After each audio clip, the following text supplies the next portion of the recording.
ফতোয়া দেওয়ার যে সমস্ত নিয়ম কানুন আছে বাংলাদেশে, তার ভেতরে আমার ওই সার্টিফিকেট আছে যে আমি সরকারিভাবে ফেকার উপরে কামিল করেছি। তার মানে আমি স্বীকৃত মুফতি, সরকার স্বীকৃত।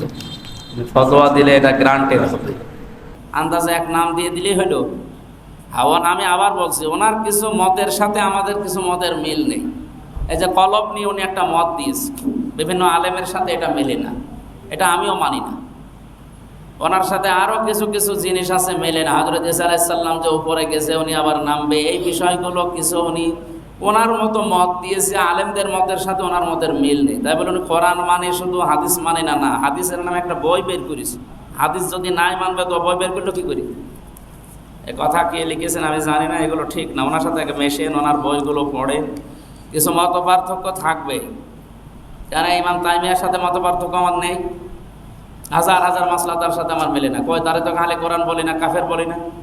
ইমাম আবু হানিফার সাথে অন্যান্য ইমামদের অনেক মত মেলে নাই। কয় তারা কি অশ্রদ্ধা করে, তাকে গালি দেয়? আপনি নিজে কিছু পারেন না। সে একটা ডাক্তার মানুষ, জেনারেল শিক্ষিত মানুষ, ইংরেজি পড়া মানুষ। সে যে ইসলামের লাইনে এসেছে তাই তো ধন্যবাদ দেওয়া দরকার। তার মতো এরকম হাজারো ডাক্তার নাস্তিক হয়ে যাচ্ছে, ইসলামের বিরুদ্ধে অবস্থান নিচ্ছে। আমি বলছি না যে তার সব কাজই ভালো, কিন্তু তার কিছু কিছু কাজ আমার পছন্দ হয়, খুব ভালো লাগে। তার লোকটার ভেতরে এখলাস আছে, ওদার লোকটা খরচ করে অনেক ইসলামের জন্য, মানবতার জন্য। তার সাথে মিশার জন্য আহ্বান জানাচ্ছি। বইগুলো